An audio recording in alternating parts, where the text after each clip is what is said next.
সংস্কার নিয়ে রাজনৈতিক দলগুলোর সাথে সংলাপ হবে, নির্বাচন নিয়ে সেনাপ্রধানের বক্তব্য ব্যক্তিগত বলছে সরকার। জয় পুতুল ববির ব্যাংক হিসাব অবরুদ্ধ, ৩০ দিন লেনদেনে স্থগিতাদেশ। সরকারি চাকুরিতে বয়স ৩৫ করার দাবিতে বিক্ষোভ, আন্দোলনকারীদের উপরে পুলিশের টিয়ার শেল। আবারও উত্তপ্ত আশুলিয়া শিল্পাঞ্চল, শ্রমিক যৌথ বাহিনীর সংঘর্ষ, গুলিতে নিহত ১। হাসিনা সরকারের মন্ত্রী এমপিদের কারাগারে আয়ুষী জীবন, জেল কোড মেনেই ডিভিশন বলছে কর্তৃপক্ষ।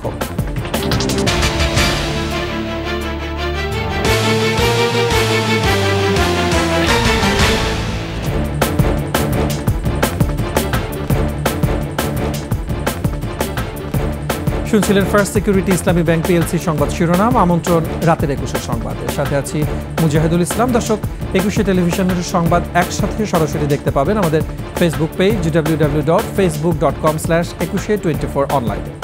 এছাড়া সাবস্ক্রাইব করতে পারেন www.youtube.com/21etv চ্যানেলে। এছাড়া সংবাদে আরও যা থাকছে: হাসিনার শাসনামলে সাইফ পাওয়ারটেকের বিস্ময়কর উত্থান, চট্টগ্রাম বন্দরে ছিল একচ্ছত্র নিয়ন্ত্রণ।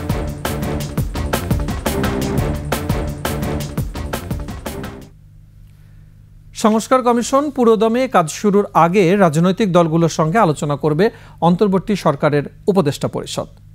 দ্রুতই এই আলোচনা হবে। প্রধান উপদেষ্টার প্রেস সচিব বলেছেন, বর্তমান সরকারের মেয়াদ কতদিন হবে তা জনগণই ঠিক করবে। নির্বাচন নিয়ে সেনাপ্রধানের বক্তব্য তার ব্যক্তিগত বলেও জানান প্রেস সচিব। মেহেদী হাসানের রিপোর্ট। জাতিসংঘের সাধারণ পরিষদের অধিবেশনে যোগ দিতে গত ২৩ থেকে ২৭ সেপ্টেম্বর যুক্তরাষ্ট্রে অবস্থান করেন প্রধান উপদেষ্টা ডক্টর মোহাম্মদ ইউনূস। প্রধান উপদেষ্টার সফর শেষে ব্রিফিংয়ে তার প্রেস সচিব শফিকুল আলম জানান, বাংলাদেশের পরবর্তী পরিস্থিতিতে ডক্টর ইউনূস যুক্তরাষ্ট্রসহ বিভিন্ন দেশ ও সংস্থার সমর্থন পেয়েছেন। উনি বের হচ্ছেন, দেখা যাচ্ছে যে একজন ওয়ার্ল্ড লিডার এসে ওনাকে হাত করতেছেন, ওনাকে জড়িয়ে ধরছেন। He was given a rock star reception there. সবাই তার সাথে দেখা করতে চেয়েছেন এবং যেইগুলো মূল যে এসেন্স ছিল সেটা এটা হিস্টোরিক হওয়ার জন্য সবচেয়ে সবাই বলেছেন যে এই গভর্নমেন্টের সাথে, এই গভর্নমেন্টকে তারা সাপোর্ট করেন এবং এর সাথে তারা এই ইন্টারিম গভর্নমেন্টের সাথে তারা কাজ করতে ইচ্ছুক। বর্তমান সরকারের মেয়াদ নিয়েও কথা বলেন প্রধান উপদেষ্টার প্রেস সচিব।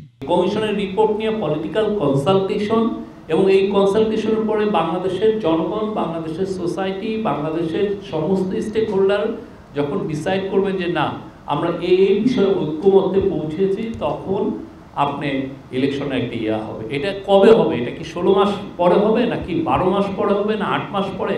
এটা আসলে এখনই নির্ধারিত করা যাচ্ছে না। আর আমার মনে হয় যে সেনাপ্রধান এখানে অপিনিয়ন দিয়েছিলেন। নিউ ইয়র্ক টাইমসের সাথে সাক্ষাৎকারে প্রধান উপদেষ্টা নিজে আগামী নির্বাচনে অংশ না নেয়ার যে প্রতিশ্রুতি দিয়েছেন তাতেই তিনি অনড় থাকবেন বলে জানান প্রেস সচিব। উনি খুবই এক কথার মানুষ। মেহেদী হাসান, ২১ টেলিভিশন, ঢাকা। দ্রুত সংস্কার কাজ এগিয়ে নিয়ে জাতীয় নির্বাচন আয়োজনের বিষয়ে প্রতিশ্রুতির কথা জানিয়েছেন অন্তর্বর্তী সরকারের প্রধান উপদেষ্টা ডক্টর মোহাম্মদ ইউনূস। রাজনৈতিক দলের নেতারা এটিকে স্বাগত জানালেও শঙ্কা প্রকাশ করছেন সঠিক সময় নির্বাচন আয়োজন নিয়ে। মাহতাব মিনহাজের প্রতিবেদন। জাপানের রাষ্ট্রীয় সংবাদ মাধ্যম এনএইচকে দেয়া সাক্ষাৎকারে দ্রুত সংস্কার কাজ শেষ করে ১৮ মাস পর নির্বাচনের প্রতিশ্রুতির কথা জানান অন্তর্বর্তী সরকারের প্রধান ডক্টর মোহাম্মদ ইউনূস। নির্বাচন নিয়ে প্রধান উপদেষ্টার বেঁধে দেয়া সময়কে যৌক্তিক মনে করছেন রাজনৈতিক দলের নেতারা। এই সংস্কারগুলো বাস্তবায়ন করতে হলে ১৮ মাস মোটামুটি আপনার বলা যেতে পারে একটা সহনশীল সময় নিশ্চয়ই। আমি মনে করি সেক্ষেত্রে ১ বছর সময় লাগাটা খুবই যৌক্তিক মনে করলেও নির্ধারিত সময়ে নির্বাচন অনুষ্ঠান নিয়ে শঙ্কায় তারা। নির্বাচনের আয়োজন করতে গেলে one of the important stakeholder হচ্ছে পুলিশ। তো পুলিশ যদি আপনার পারফর্ম করতে না পারে বা পারফর্ম করার জায়গায় যদি পুলিশ না থাকে, তাহলে তো নির্বাচন আয়োজন করাটাও তো আসলে খুব কঠিন হবে। এই দেশের সমস্যা এত বেশি, সংস্কার এত বেশি করতে হবে যেন ভবিতব্য কোনো নির্বাচনে বিদ্যমান সরকার সেই নির্বাচনকে প্রভাবিত করতে না পারে। অন্তর্বর্তী সরকারের সংস্কার কাজের গতি আরও বাড়ানো উচিত বলে মত তাদের। আমি মনে করি কাজের গতি, রিফর্মের গতি, আলোচনার গতি, ঐক্যমতের গতি বাড়িয়ে যত দ্রুত সম্ভব করাতে হবে। মাহতাব মিনহাজ, ২১ টেলিভিশন, ঢাকা। ছাত্র জনতার আন্দোলনের মুখে দেশ ছেড়ে পলাতক সাবেক প্রধানমন্ত্রী শেখ হাসিনার ছেলে সজীব ওয়াজেদ জয় ও মেয়ে সাইমা ওয়াজেদ হোসেন পুতুল এবং তার বোন শেখ রেহেনার ছেলে রাদওয়ান মুজিব সিদ্দিক ববির ব্যাংক হিসাব ফ্রিজ করেছে Bangladesh financial intelligence unit BFIO। এছাড়া আওয়ামী লীগের গবেষণা cell centre for research and information CRI young Bangla project এবং সাবেক মন্ত্রী নসরুল হামিদ বিপুর অ্যাকাউন্টও ফ্রিজ করা হয়েছে। সোমবার BFIO থেকে সব ব্যাংকে এই সংক্রান্ত চিঠি পাঠানো হয়। আগামী 30 দিন এসব হিসাবে কোনো ধরনের লেনদেন করা যাবে না। প্রয়োজনে লেনদেন স্থগিত করার সময় বাড়ানো হবে। লেনদেন স্থগিত করার এই নির্দেশের ক্ষেত্রে মানি লন্ডারিং প্রতিরোধ বিধিমালা সংশ্লিষ্ট ধারা প্রযোজ্য হবে বলে BFIOর চিঠিতে বলা হয়েছে।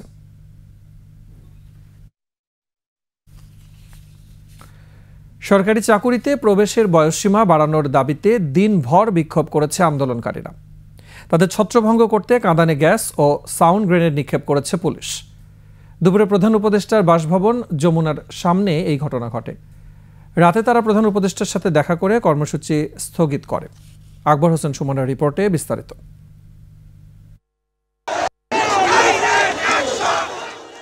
সরকারি চাকরিতে প্রবেশের বয়সসীমা ৩৫ করার দাবির আন্দোলন দীর্ঘদিনের। অন্তর্বর্তী সরকার গঠনের পর আরও জোরালো হয়েছে। বয়স নয়, মেধার মূল্যায়নে চাকরি প্রত্যাশীদের সমবেত উদ্যোগের লক্ষ্য প্রধান উপদেষ্টার বাসভবন হলেও শাহবাগ থেকে কাকরাইল সড়ক হয়ে উঠেছিল স্থবির। আন্দোলনকারীদের ছত্রভঙ্গ করতে কাঁদানে গ্যাস ও সাউন্ড গ্রেনেডও নিক্ষেপ করে পুলিশ। সেনাবাহিনীর উপস্থিতিতে পরিস্থিতি নিয়ন্ত্রণে আসে। পরে যমুনার সামনেই কাফনের কাপড় পরে চলে স্লোগান। এ সময় আন্দোলনকারীদের একটি প্রতিনিধি দলকে যমুনায় ডেকে নেওয়া হয় প্রধান উপদেষ্টার সঙ্গে আলোচনার জন্য। পরে দাবি ও আলোচনার সিদ্ধান্ত জানান সমন্বয়করা। আব্দুল মহিদ স্যারের সাথে, যিনি জনপ্রশাসন সংস্কার উপদেষ্টা, তার সাথে আগামীকালকে আমাদের একটা টিম বসবে, সাক্ষাৎ করবে আলোচনার জন্য দাবি বাস্তবায়নের জন্য। অন্তর্বর্তী সরকারের আন্তরিকতায় সন্তুষ্ট আন্দোলনকারীরা। এটা তারা আমাদেরকে নিশ্চয়তা দিয়েছে, সেই প্রেক্ষিতে আপাতত আমরা যমুনার সামনে থেকে সবাই উঠে যাব। দাবির সমর্থন পেয়ে অবস্থান তুলে নিলেও চূড়ান্ত সিদ্ধান্ত না আসলে মঙ্গলবার শাহবাগে আন্দোলন অব্যাহত রাখারও ঘোষণা দেয় তারা। আকবর হোসেন সুমন, 21 টেলিভিশন, ঢাকা। সাভারের আশুলিয়ায় সড়ক অবরোধ করে বিক্ষোভের জেরে শ্রমিক ও যৌথ বাহিনীর সংঘর্ষে একজন নিহত হয়েছে। এ ঘটনায় আহত আরও ৩৫ জন হাসপাতালে চিকিৎসা নিচ্ছেন। বিক্ষুব্ধ শ্রমিকরা আইন শৃঙ্খলা রক্ষাকারী বাহিনীর গাড়ি ভাঙচুর করে। সকাল থেকে দুপুর পর্যন্ত আশুলিয়া, টঙ্গী, জিরাবো, ইপিজেড এলাকা জুড়ে চলে সংঘর্ষ। বন্ধ হয় সাভারের 18টি কারখানা, তবে স্বাভাবিক আছে গাজীপুরের পোশাক কারখানার পরিস্থিতি। প্রতিনিধিদের সহায়তায় আফসানা নীলার ডেস্ক রিপোর্ট। সাভারের আশুলিয়া শিল্পাঞ্চলের জিরাবো এলাকায় পোশাক কারখানার শ্রমিকরা সড়ক অবরোধ করে বিক্ষোভ করেন। এক পর্যায়ে আইনশৃঙ্খলা রক্ষাকারী বাহিনীর সদস্যদের সঙ্গে সংঘর্ষে জড়ায় শ্রমিকরা। আন্দোলনকারীরা জানান, সকালে স্থানীয় মণ্ডল গ্রুপের শ্রমিকদের সঙ্গে মালিকপক্ষ, শ্রমিক সংগঠনের প্রতিনিধি ও আইনশৃঙ্খলা বাহিনীর সদস্যদের সঙ্গে বৈঠক চলছিল। এ সময় সমঝোতা না হওয়ায় শ্রমিকরা কারখানার বাইরে অবস্থান নেন। পরে অন্য কারখানার শ্রমিকরা সেখানে জড়ো হতে থাকেন। এ সময় আইনশৃঙ্খলা রক্ষাকারী বাহিনী ও শ্রমিকরা মুখোমুখি অবস্থান নিলে পরিস্থিতি উত্তপ্ত হয়ে ওঠে। এদিকে আশুলিয়া শিল্পাঞ্চলের নবীনগর চন্দ্রা মহাসড়ক অবরোধ করে বিক্ষোভ শুরু করে বার্স গ্রুপের শ্রমিকরা। এই ডেটটা তারা অস্বীকার করে টাকাগুলো আমাদেরকে না দেয়, যার জন্য আমরা সবাই আজকে এখানে রাস্তায় সমবেত হয়েছি। সরকার থেকে সেটা করার পরেও আজকে 30 তারিখ স্যার আমাদের দেনা পাওনা কিছু দেয় না। সম্পূর্ণ পাওনা দাওনা যা পাই আমাদের দিয়ে দেন, আমরা রাস্তা ছেড়ে দেব। বিক্ষোভকারীরা র্যাব ও পুলিশের কয়েকটি গাড়ি ভাঙচুর করলে আইনশৃঙ্খলা বাহিনীর সদস্যরা লাঠিচার্জ শুরু করেন। সংঘর্ষে আহত কাউসার নামে এক শ্রমিককে হাসপাতালে নেওয়ার পর চিকিৎসক তাকে মৃত ঘোষণা করেন। আহত কমপক্ষে 30 শ্রমিক হাসপাতালে ভর্তি আছেন। আমরা অফিস থেকে বাইরে রয়েছি, আমরা সবার পিছিয়ে বাইরে রয়েছি, ঠিক আছে। বাইরে আসতে বাসায় ফিরে যাইতেছি, তখন হেরা মনে করছে গুলি করছে, অন্য অন্য লোক গ্যামজাম করছে। তলপেটের বাম সাইডে গুলি লেগেছে, ওনা আমরা মৃত অবস্থায় পেয়েছি। আর বাকি দুটো যে পেশেন্ট নয়ন এবং রাসেল, নয়ন যে পেশেন্ট, ওনার বুকের ডান সাইডে গুলি লেগে বের হয়ে গিয়েছে। আশুলিয়া থানার ভারপ্রাপ্ত কর্মকর্তা জানিয়েছেন, পরিস্থিতি স্বাভাবিক করতে আইনশৃঙ্খলা রক্ষাকারী বাহিনীর সদস্যরা কাজ করছে। তবে শিল্প পুলিশ 1-এর পুলিশ সুপার এ বিষয়ে কিছু জানাননি।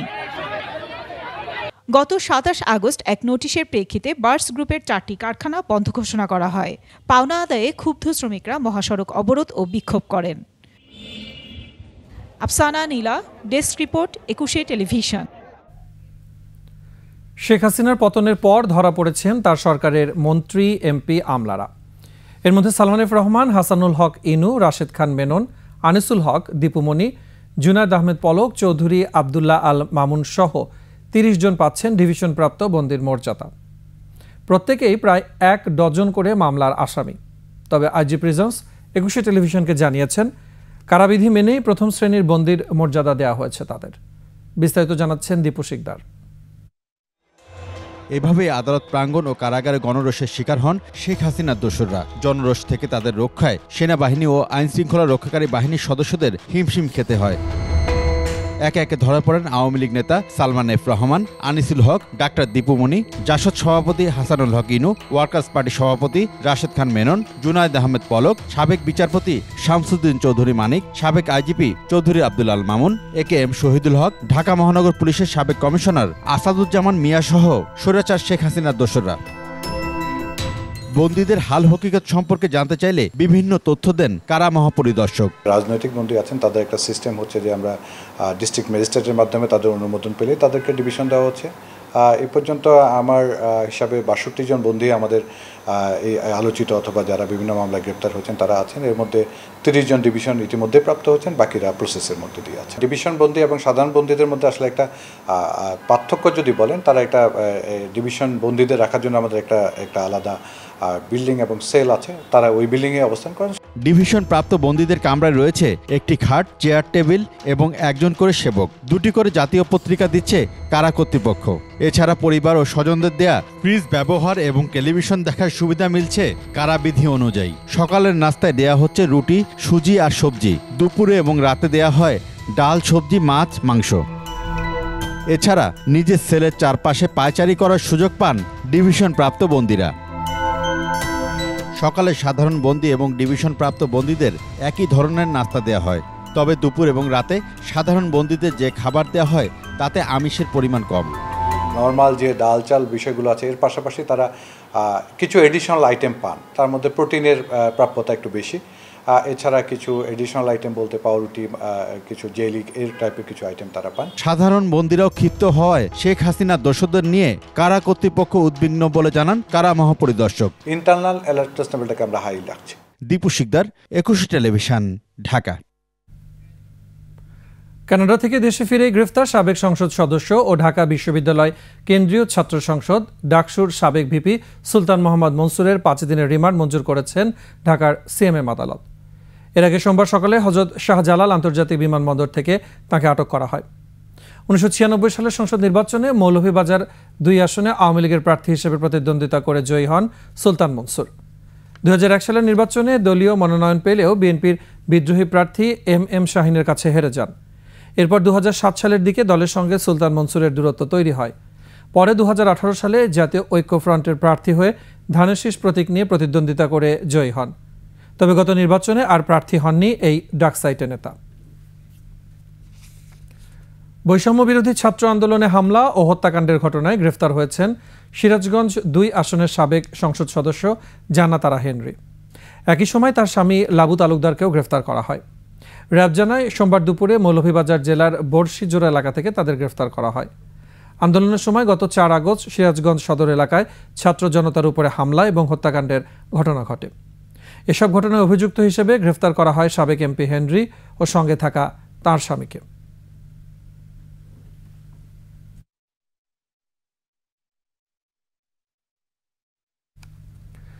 সাংবাদিক দম্পতি সাগর রুনি হত্যা মামলার তদন্তভার র্যাব থেকে সরিয়ে স্বরাষ্ট্র মন্ত্রণালয়কে দিয়েছেন হাইকোর্ট। উচ্চ ক্ষমতা সম্পন্ন টাস্ক ফোর্স দিয়ে তদন্ত করে 6 মাসের মধ্যে প্রতিবেদন দেওয়ার নির্দেশ দেন উচ্চ আদালত।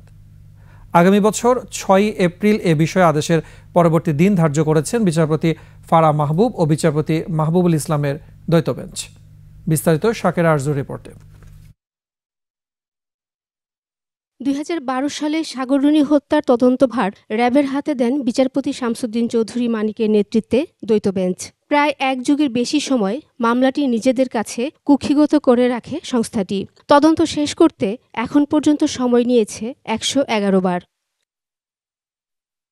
এমন বাস্তবতায় অন্তর্বর্তী সরকারের গঠনের পর সব পক্ষ আবারও আশাবাদী হয়ে ওঠে। সোমবার মামলাটির তদন্তভার র্যাব থেকে সরাতে হাইকোর্টে আবেদন করে রাষ্ট্রপক্ষ। সংস্থাটি তদন্তে অসফল জেনে পদক্ষেপ নিয়েছিলেন বলে জানান রিটকারীর আইনজীবী। আর র্যাবকে দায়িত্ব দেওয়াটাকে অসৎ উদ্দেশ্য বলছে রাষ্ট্রপক্ষ।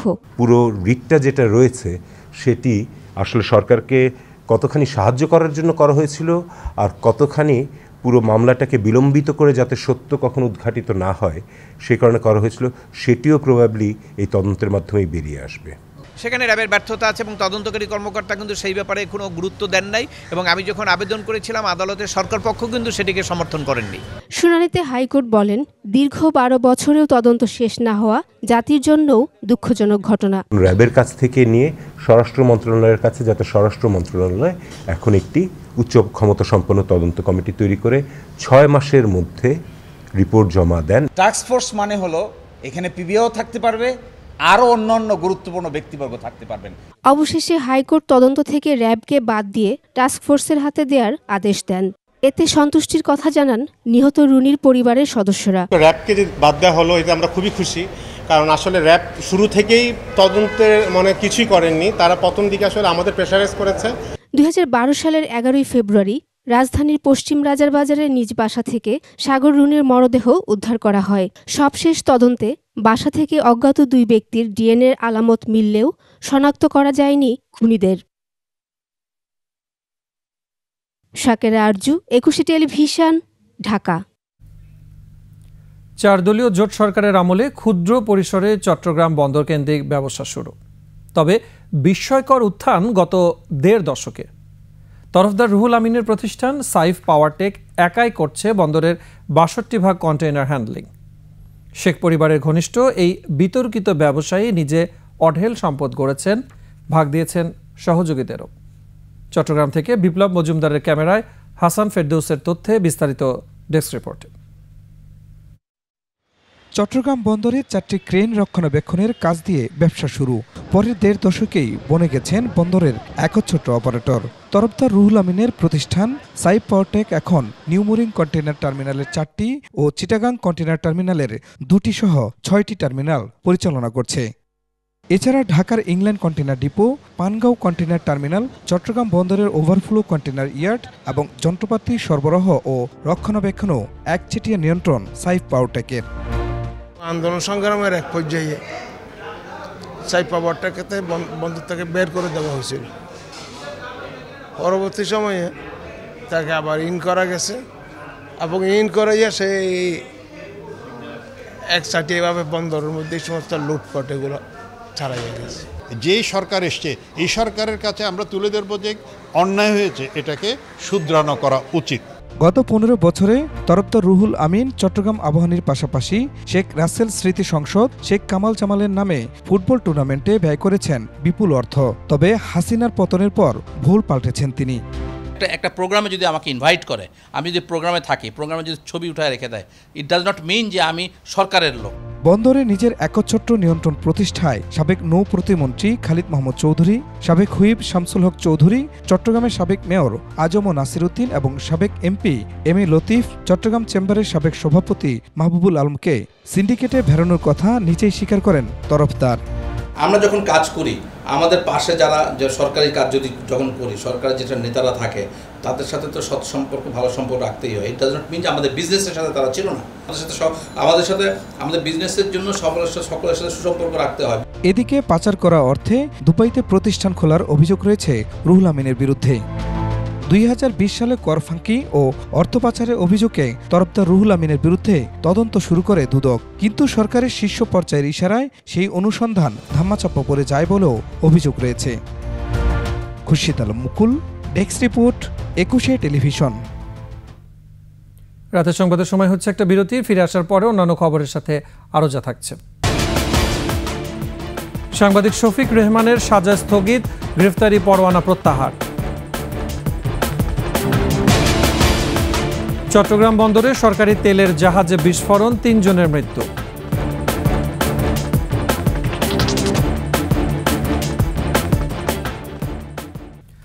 বরেণ্য সাংবাদিক শফিক রেহমানের গ্রেফতারি পরোয়ানা প্রত্যাহার করেছেন আদালত।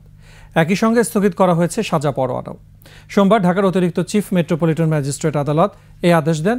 এর আগে সাবেক প্রধানমন্ত্রী শেখ হাসিনার ছেলে সজীব ওয়াজেদ জয়কে অপহরণ ও হত্যা চেষ্টার মামলায় তাকে 7 বছরের কারাদণ্ড দেওয়া হয়। বিস্তারিত আরও জানাচ্ছেন সুমাইয়া খান।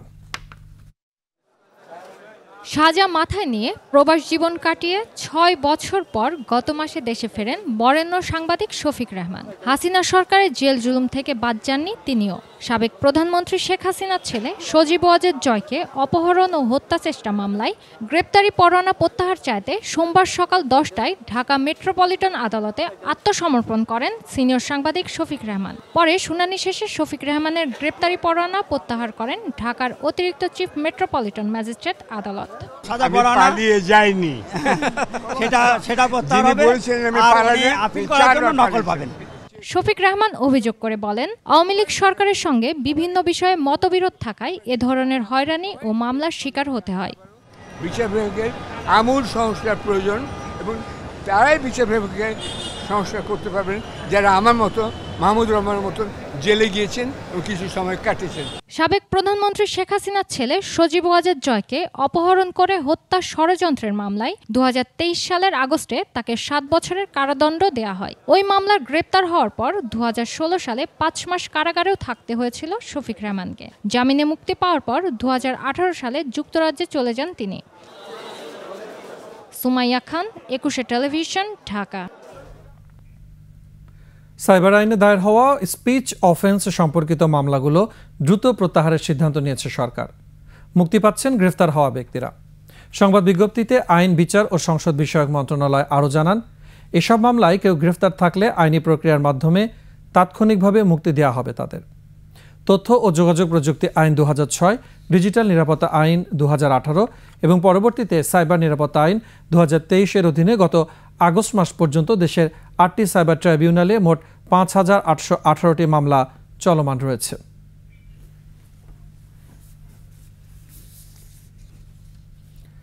দেশের পর্যটন বিকাশে ভিসা নীতি সহজ করতে কাজ করবে পররাষ্ট্র মন্ত্রণালয়। পররাষ্ট্র উপদেষ্টা তৌহিদ হোসেন আরও জানিয়েছেন, দেশে ভ্রমণে আসা পর্যটকদের নিরাপত্তা নিশ্চিত, যোগাযোগ সহজ করতেও কাজ করা হবে। বিস্তারিত মাহিলা ইসলামের রিপোর্টে। পর্যটন দিবস উপলক্ষে বাংলাদেশের চ্যালেঞ্জ ও সম্ভাবনা শিরোনামের সেমিনারের আয়োজন করে Bangladesh institute of international and strategic studies. সেমিনারে বক্তারা দেশের পর্যটন খাতে নানান ধরনের সমস্যা ও সংকটের কথা তুলে ধরেন। Safety and security, because you know that on 27th of this month. এ সময় পররাষ্ট্র উপদেষ্টা তৌহিদ হোসেন বলেন, পর্যটন খাতকে সমৃদ্ধ করতে সরকারি বেসরকারি পর্যায়ে সবাইকেই এগিয়ে আসতে হবে। উন্নত ব্যবস্থাপনায় ঢেলে সাজানো হলে অর্থনৈতিক উন্নয়ন ও দারিদ্র্য বিমোচনে বিশেষ ভূমিকা রাখবে পর্যটন খাত। প্রত্নতাত্ত্বিক নিদর্শন ও প্রাকৃতিক রূপবৈচিত্র্য রক্ষায় সবাইকে সজাগ থাকতে হবে। পর্যটন খাতের জন্য ভিসা সহজ করতে কাজ করবে পররাষ্ট্র মন্ত্রণালয়। পর্যটন খাতে টেকসই উন্নয়নের জন্য নিয়মিত তদারকির ব্যবস্থাও করা হবে। তরুণদের সম্পৃক্ত করা ও সামাজিক মাধ্যমে সম্ভাবনাময় পর্যটন শিল্পের খাতকে বিশ্বে তুলে ধরারও আহ্বান জানান পররাষ্ট্র উপদেষ্টা। মাহিলা ইসলাম, 21 টেলিভিশন, ঢাকা। দুর্নীতি অপচয় বন্ধে অটোমেটেড সরকারি আর্থিক সেবা গুরুত্বপূর্ণ ভূমিকা রাখবে বলে মন্তব্য করেছেন অর্থ ও বাণিজ্য উপদেষ্টা ডক্টর সালেউদ্দিন আহমেদ। সচিবালয়ে বিভিন্ন অনলাইন প্ল্যাটফর্ম উদ্বোধন শেষে এই মন্তব্য করেন তিনি। ক্রেডিট কার্ডে পয়সা না দিয়ে ঘুরে বেড়া মহানন্দে, তারপরে বাড়ি ভাড়া নিয়ে ঘুরে বেড়াও, টাকা পয়সা না দিয়ে ঘুরে বেড়াও, বলে কি এইগুলো তো ওই দেশে সম্ভব হবে না। মানে ইন্টিগ্রেটেড সিস্টেম থাকলে সে নিশ্চয়ই ইবাস মানুষকে মুক্তি দিয়েছে, এটা সবচেয়ে বড়। এই জন্য আমি অর্থ মন্ত্রণালয়কে কমপ্লিমেন্ট করি এবং সাথে সাথে যারা আমাদের সহায়তা করেছে বহুজাতিক সংস্থা, ডোনাররা, তাদেরকে আমার আন্তরিক ধন্যবাদ জ্ঞাপন করি। শেখ হাসিনা বিদেশে বসে দেশের মানুষের মধ্যে ধর্মীয় বিভেদ তৈরির চেষ্টা করছেন বলে অভিযোগ করেছেন বিএনপির স্থায়ী কমিটির সদস্য সালাউদ্দিন আহমেদ। আর দলটির ভাইস চেয়ারম্যান শামসুজ্জামান দুদু শেখ পরিবারের পাচার করা টাকা দেশে ফিরিয়ে আনার দাবি জানান। বিস্তারিত তরিকুল ইসলামের প্রতিবেদনে। শহীদ রাষ্ট্রপতি জিয়াউর রহমানের সমাধিতে জাতীয়তাবাদী ওলামা দল আয়োজিত মোনাজাত অনুষ্ঠানে যোগ দেন বিএনপির স্থায়ী কমিটির সদস্য সালাউদ্দিন আহমেদ। এ সময় বলেন, শেখ হাসিনা বিদেশে বসে বিভেদ তৈরির যে চেষ্টা চালাচ্ছে তা দেশের ছাত্র জনতা সঠিকভাবে প্রতিহত করবে। বিদেশে বসে পতিত স্বৈরাচারের ফেসিবাদের যিনি দণ্ডমুণ্ড, তিনি অপারেট করছেন বাংলাদেশের ভিতরে যাতে অস্থিরতা সৃষ্টি করা যায়, কিন্তু বাংলাদেশের মানুষ কোনো রকমের ষড়যন্ত্রকে বাস্তবায়ন হতে দিবে না। জাতীয় প্রেসক্লাবের সামনে সীমান্ত হত্যা বন্ধ, ফ্যাসিস্ট হাসিনার বিচার ও লুট হওয়া অর্থ ফিরিয়ে আনার দাবিতে বিক্ষোভ সমাবেশ করেন বিএনপির নেতাকর্মীরা। বাংলাদেশের ছাত্র জনতার বিএনপি ক্ষমতায় আসলে গত 16 বছরের জঞ্জাল পরিষ্কার করা হবে বলে এ সময় জানান দলটির ভাইস চেয়ারম্যান শামসুজ্জামান দুদু। যেখানে টাকা থাক বাংলাদেশের টাকা, লুটের টাকা, সে যদি সাগরের নিচে থাকে অথবা কোনো ব্যাংকে অথবা শেখ পরিবারের কোন সদস্যের কাছে, আওয়ামী লীগের কোন সদস্যের কাছে, ভালোই ভালো এটা ফেরত পাঠান, বাংলাদেশ সরকারের কাছে এটা ফেরত পাঠান। জনাব তারেক রহমান আগামী দিনে যিনি প্রধানমন্ত্রী, তিনি স্পষ্ট করে বলেছেন বাংলাদেশ কিভাবে চলবে। জনতার সমর্থন নিয়ে আগামী দিনে যে সরকার হবে তারাই গণতন্ত্র প্রতিষ্ঠিত করবে, তারাই বাংলাদেশকে বিপদমুক্ত করবে এবং 16 বছরের যে জঞ্জাল সেটা কি পরিষ্কার। তরিকুল ইসলাম, একুশ টেলিভিশন, ঢাকা। চট্টগ্রামের পতেঙ্গায় জেটিতে নোঙর করা জ্বালানি তেলবাহী জাহাজ বাংলার জ্যোতিতে আগুন লেগে 3 জনের মৃত্যু হয়েছে। বাংলাদেশ শিপিং কর্পোরেশন বিএসসির জাহাজটিতে 11,700 মেট্রিক টন জ্বালানি তেল ছিল। এই ঘটনায় তদন্ত কমিটি করেছে বিএসসি। চট্টগ্রাম থেকে হাসান ফেরদৌসের রিপোর্ট, ক্যামেরায় ছিলেন বিপ্লব মজুমদার। সকাল 10:30 হঠাৎ চট্টগ্রাম বন্দরের 7 নম্বর ডলফিন জেটিতে নোঙর করা দেশীয় পতাকাবাহী তেলবাহী জাহাজ এমটি বাংলার জ্যোতিতে বিস্ফোরিত হয়ে আগুন ধরে যায়। আগুন লাগার খবর পেয়ে ফায়ার সার্ভিসের কর্মীরা আগুন নিয়ন্ত্রণে কাজ শুরু করে। পরে নৌবাহিনী, কোস্টগার্ড সহ বন্দরের অগ্নি নির্বাপনকারীরা যোগ দেয়। বাংলাদেশ নৌবাহিনী এবং বাংলাদেশ কোস্টগার্ড সহ আমরা একসাথে জাহাজে উঠে সার্চ করে দেখতে পারবো যে আসলে ঘটনাটা কি ঘটেছে এবং বর্তমানে কি পরিস্থিতি আছে। প্রায় 2 ঘন্টার চেষ্টার পর আগুন নিয়ন্ত্রণে আসে। আমরা আসলে প্রথমে 10:30টার সময় ব্লাস্টের একটা সাউন্ড শুনছি, এরপরে জেডি থেকে আমাদের ফোন দিয়েছে, ফোন পাওয়ার পরে আমরা চলে আসি ফায়ারের সবাই। আসার পর আমরা দেখতেছি এখানে আগুন জ্বলতেছে অনেক বেশি। আমরা এখানে জেডি সেফ দিচ্ছি, সেফ দেওয়ার পর আমরা সবগুলো নিয়ে দাঁড়াইছিলাম। এরপরে ওইখান থেকে এই কান্ডারি আসতেছে, কান্ডারি আসি এই জাহাজটা এই আগুন নিয়ন্ত্রণ নিয়ে আসতেছে। আমি 12টার সময় খবর পাইছি, আমার এক সিনিয়র ভাই উনি আমার খবর দিল যে এই আমার ভাইয়ের নাম হলো হারুনুর রশিদ, জাহাজে আগুন লাগে। রাষ্ট্রায়ত্ত বাংলাদেশ শিপিং কর্পোরেশনের পুরনো এই ট্যাঙ্কারটিতে প্রায় 11,700 মেট্রিক টন অপরিশোধিত জ্বালানি তেল ছিল। জাহাজটিতে মেরামতের কাজ চলছিল, সেখান থেকে আগুনের সূত্রপাত বলে ধারণা শিপিং কর্পোরেশনের কর্মকর্তাদের। এই ঘটনায় তদন্ত কমিটি গঠন করা হয়েছে। সেফটি এনশিওর করে আমরা তেলটা আগে ডিসচার্জ করব। তেলটা আগে ডিসচার্জ করে যখন খালি হবে তারপর আমরা ড্যামেজ অ্যাসেসমেন্ট করব। ড্যামেজ করে আমরা দেখব জানমালের কতটুকু ক্ষতি হয়েছে, সেই মোতাবেক অ্যাকশন নেব। তারপর আমাদের বিভাগীয় ইনভেস্টিগেশন বা তারপর হচ্ছে ইস্টার্ন ডিফেন্সের সাথে জয়েন্ট ভেঞ্চার ইনভেস্টিগেশন হবে। এদিকে দুর্ঘটনার পরপরই ঘটনাস্থলে যান বাংলাদেশ নৌবাহিনীর চট্টগ্রাম অঞ্চলের নৌ কমান্ডার। তিনি বলেন, সব সংস্থার সম্মিলিত উদ্যোগের ফলে বড় ধরনের দুর্ঘটনা থেকে রক্ষা পাওয়া গেছে। আশেপাশে সব হলো তেলের ডিপো, বাংলাদেশের সমস্ত তেল এই জায়গা থেকে যায় এবং এইটা অত্যন্ত একটা বিস্ফোরক এরিয়া। সেই হিসেবে আমার মনে হয় আমরা বিপদ থেকে আল্লাহর রহমতে পর্যন্ত মুক্ত আছি। দুর্ঘটনা কবলিত এলাকায় রয়েছে বাংলাদেশের জ্বালানি তেলের প্রধান স্থাপনা, ইস্টার্ন রিফাইনারি সহ পদ্মা, মেঘনা, যমুনার প্রধান স্থাপনা। হাসান ফেরদৌস, একুশে টেলিভিশন, চট্টগ্রাম। সাবেক সংস্কৃতি বিষয়ক মন্ত্রী আসাদুজ্জামান নূর, তার নির্দেশেই নীলফামারীতে শুরু হয় জামাত বিএনপির নেতাকর্মীর বাড়িঘরে হামলা, ভাঙচুর, লুটপাট ও অগ্নিসংযোগ। পথসভার নামে অস্ত্রসহ গাড়ি বহর নিয়ে মাঠে নামতেন বিএনপি সহ বিরোধী নেতাকর্মী নিধনে। এসবেরই ধারাবাহিকতায় একবার স্থানীয়দের সঙ্গে তুমুল সংঘর্ষেরও সৃষ্টি হয় নূর বাহিরের। সেই ঘটনায় মারা যান 5 জন। নীলফামারীর প্রতিনিধি তথ্য ও ছবিতে ডেস্ক রিপোর্ট। 2013 সালের 14 ডিসেম্বর অস্ত্রশস্ত্রে সজ্জিত হয়ে বিশাল গাড়িবহর নিয়ে নীলফামারী সদরের লক্ষ্মীচাপ ইউনিয়নের কাচারি বাজারে যান আসাদুজ্জামান নূর। ফেরার পথে বিএনপি জামাতের নেতাকর্মীদের বাড়িতে হামলা করার নির্দেশ দেন সেই সময় সংস্কৃতি বিষয়ক মন্ত্রী নূর। তার ক্যাডার বাহিনীর উন্মাদনায় জ্বলতে থাকে একের পর এক ঘরবাড়ি। ঘটনার এক পর্যায়ে রামগঞ্জ বাজারে স্থানীয়দের তোপের মুখে পড়ে নূর বাহিনী। নূরের ক্যাডার বাহিনীর উন্মাদনায় স্থানীয়দের সঙ্গে শুরু হয় তুমুল সংঘর্ষ, সাথে যুক্ত হয় পুলিশের রাষ্ট্রীয় সন্ত্রাস। এ সময় নূর বাহিনীর হাতে বেধড়ক মারপিটের শিকার হয়ে রাস্তায় পড়ে থাকা আবু বকর সিদ্দিক নামে এক বাঁশ বিক্রেতা নিহত হন মন্ত্রীর গাড়ির চাকার নিচে। এমন ডলা দিছি মানে এই এক পাশ দিয়ে নাই এক পাশ দিয়ে আছে। আমলে তো ভয় তো করি নাই, আওয়ামী লীগের আমলে ওরাই সব কিছু করলে হুমকি টুমকি দিছিল। বিচার তো চাই, এখন কার কাছে বিচার চাবো? মন্ত্রী সন্ত্রাসী বাহিনীর হাত থেকে রেহাই পায়নি খোদ যুবলীগ আর ছাত্রলীগের স্থানীয় দুই নেতা ফরহাদ আর মুরাদ। আসাদুজ্জামান নূরের রাজনীতির বলি হতে হয় আপন এই দুই ভাইকে।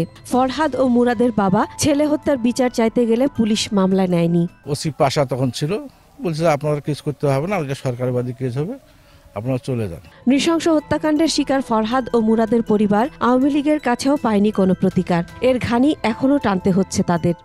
গরু খালায় সেইভাবে আমার সন্তান দুইটা জীবন নিয়েছে। ভাইদের যারা মারছে তাদের আমি বিচার চাই। সে সময় আসাদুজ্জামান নূরের নোংরা রাজনীতির বলি হতে হয়েছে টুপামারি ইউনিয়ন আওয়ামী লীগের খোরশেদ আলম চৌধুরী সহ আরো কয়েকজনকে। অথচ মন্ত্রীর আশ্রয়ে পুলিশ কর্মকর্তারাও সে সময় মামলায় যাকে তাকে আসামি বানিয়ে করেছেন হয়রানি, এমন অভিযোগ ভুক্তভোগীদের। আসি রাস্তায় হাঁটে আর বলে রামগঞ্জে বলে কথা বলা যায় না জামাতদের জন্য, ওরা আজকে কোথায় লুকাইছে, বেটারা বাইর হইলে আমরা তাদের মাথা দিয়ে বল খেলাইতাম। বিভিন্নভাবে নির্যাতন করে, রক্তাক্ত করে, তারা আবার জেলে পাঠানো হয়েছে। বিরোধী দলের হরতাল অবরোধ কর্মসূচিকে প্রতিহত করতে হয়রানিমূলক মামলা হয় জামাত বিএনপির অসংখ্য নেতাকর্মীর বিরুদ্ধে। Masum আলিসা, desk report, 21 television. রাতের 21 সংবাদের সময় হচ্ছে আরও একটা বিরতি। ফিরে আসার পরে অন্যান্য খবরের সাথে আরও যা থাকছে। লেবাননের সর্বাত্মক হামলার প্রস্তুতি ইসরায়েলের।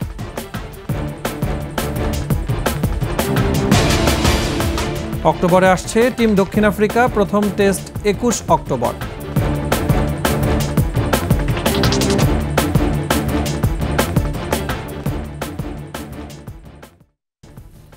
তিস্তা নদীতে পানি কমতে শুরু করায় লালমনিরহাটে বন্যা পরিস্থিতির কিছুটা উন্নতি হয়েছে, তবে পানি কমার সাথে গাইবান্ধা ও সুন্দরগঞ্জে শুরু হয়েছে নদী ভাঙন। এদিকে কুড়িগ্রামে সবগুলো নদ নদীর পানি কমতে শুরু করলেও বন্যা পরিস্থিতি অপরিবর্তিত রয়েছে। প্রতিনিধিদের তথ্য, ছবিতে ডেস্ক রিপোর্ট। তিস্তা নদীর পানি বিপদসীমার নিচে নেমে যাওয়ায় লালমনিরহাটে বেশ কিছু এলাকা থেকে বন্যার পানি ধীরে ধীরে নামতে শুরু করেছে। পাশাপাশি ডুবে থাকা ঘরবাড়িগুলো থেকেও পানি সরে যাচ্ছে। জেগে উঠতে শুরু করেছে পানিতে তলিয়ে থাকা রাস্তাঘাট ও ধানক্ষেত। তবুও ফসল নিয়ে শঙ্কা কাটছে না কৃষকদের। ক্ষেতের জমিগুলো, যে ফসলের জমিগুলো, তাও হয়ে যাচ্ছে, ডুবি চলে যাচ্ছে এখন। এইভাবে অনেক কৃষকরা মারা যাবে। তবে পানি নামতে শুরু করলেও এখনও দুর্ভোগ কাটেনি বন্যা দুর্গতদের। বাসাবাড়িতে রান্না করে খাওয়ার পরিস্থিতি হয়নি এখনও। বিপাকে আছেন গবাদি পশু নিয়েও। এছাড়া রাস্তাঘাট ক্ষতিগ্রস্ত হয়, নির্বিঘ্নে চলাচল করতে পারছেন না তারা। গরু ছাগল নিয়ে তো অসুবিধা, ঘাস নাই, খেয়ার উবি খাওয়া লাগে। ভাত মনে করো ওই যে চুলে কিনে নিয়ে যাওয়া হয়েছে, ওই চুলের মধ্যে ভাত পাক করা হয়। বাজারে পাক শাক করে খাওয়ার খুব সমস্যা হয়, চলাফেরার সমস্যা হয়, হাঁস মুরগি ছাগল ভেড়া পুষতে খুব কষ্ট হয়। রাস্তাঘাট অনেক ভেঙে গেছে। আমরা এখন ওই যে কত সময় লুঙ্গি পরে পার হই, কত সময় এমনি তো কিছু কিছু জায়গায় পার হয়ে যায়, কিছু কিছু জায়গাতে লুঙ্গি পরে পার হতে হয়। কুড়িগ্রামে ধরলা, দুধকুমার, ব্রহ্মপুত্র ও তিস্তা সহ সবগুলো নদ নদীর পানি কমতে শুরু করেছে। তবে বন্যা পরিস্থিতি অপরিবর্তিত রয়েছে। প্লাবিত নদী তীরবর্তী নিম্নাঞ্চলের ধান, বাদাম ও মরিচ ক্ষেত তলিয়ে আছে। হঠাৎ পানি বেড়ে যাওয়ায় নদী ভাঙন আতঙ্কে রয়েছেন মানুষ। আকস্মিক পানি বাড়ায় রাজারহাট, উলিপুর ও চিলমারী উপজেলার 6 ইউনিয়নের চর ও নিম্নাঞ্চলের শতাধিক ঘরবাড়ি, কাঁচা সড়ক তলিয়ে আছে। কুড়িগ্রাম কৃষি সম্প্রসারণ অধিদপ্তর জানায়, বন্যায় জেলায় প্রায় 300 হেক্টর জমির রোপা আমন ক্ষেত পানিতে তলিয়ে গেছে। তবে ক্ষয়ক্ষতির পরিমাণ এখনও জানা যায়নি। গাইবান্ধার সুন্দরগঞ্জের চরাঞ্চলের পানি কমলেও দেখা দিয়েছে নদী ভাঙন। মাসুমা লিসা, ডেস্ক রিপোর্ট, একুশে টেলিভিশন। শেষ করছি ঐতিহ্যবাহী লোক উৎসবের খবর জানিয়ে। করম বা কর্মা ফসল বোনা উৎসব। এটি মূলত ক্ষুদ্র নৃগোষ্ঠী সম্প্রদায়ের আরণ্যক ও কৃষিভিত্তিক লোক উৎসব। কৃষিজমি সবুজ ও সমৃদ্ধ ফসল নিশ্চিত করতে আয়োজন করা হয় এই উৎসবের। বাংলাদেশ ছাড়াও ভারত, নেপালে হয় করম উৎসব। প্রতিনিধিদের সহায়তায় মুশফিকা নাজনীনের রিপোর্ট।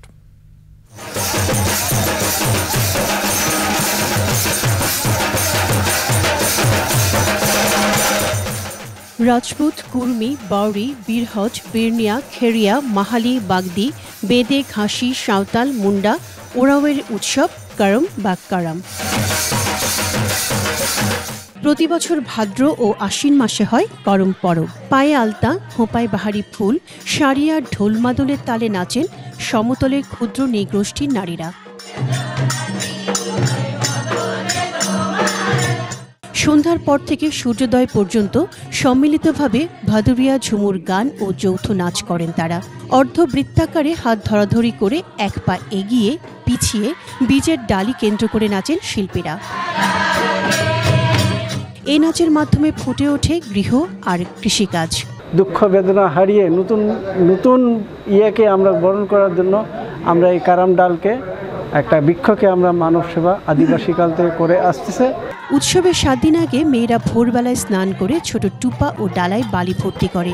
তারপর গ্রামের এক প্রান্তে ডালাগুলিতে বীজ বুনে সারা রাত ধরে চলে উৎসব। পরে ডালা ভরা অঙ্কুরিত বীজগুলি তারা বাড়ির বিভিন্ন স্থানে ছড়িয়ে দেয় ভবিষ্যতের ভালো ফসলের আশায়। আমরা অনেক মজা করি, আত্মীয় স্বজন আসলে অনেক মজা আনন্দ হয়, নাচ গান হয়। উপজাতিদের ধর্মীয় একটি অনুষ্ঠান, এই অনুষ্ঠান দেখার জন্য আসছে। নওগাঁ ও ঠাকুরগাঁয়ে এই কারাম উৎসব দেখতে ভিড় করেন উৎসুক দর্শনার্থীরা। মুশফিকা নাজনীন, একুশে টেলিভিশন। শেষ করছি রাতের 21 সংবাদ। যাবার আগে ফার্স্ট সিকিউরিটি ইসলামী ব্যাংক পিএলসি সংবাদ শিরোনামগুলো জানাবো আরও একবার। সংস্কার নিয়ে রাজনৈতিক দলগুলোর সাথে সংলাপ হবে। নির্বাচন নিয়ে সেনাপ্রধানের বক্তব্য ব্যক্তিগত, বলছে সরকার। জয় পুতুল ববির ব্যাংক হিসাব অবরুদ্ধ, 30 দিন লেনদেনে স্থগিতাদেশ। সরকারি চাকুরিতে বয়স 35 করার দাবিতে বিক্ষোভ, আন্দোলনকারীদের ওপরে পুলিশের টিয়ার শেল। আবার উত্তপ্ত আশুলিয়ার শিল্পাঞ্চল, শ্রমিক যৌথ বাহিনীর সংঘর্ষে 1 জন নিহত, আহত 35। হাসিনা সরকারের এমপি মন্ত্রীদের কারাগারে আয়েশি জীবন, জেল কোড মেনে ডিভিশন, বলছে কর্তৃপক্ষ।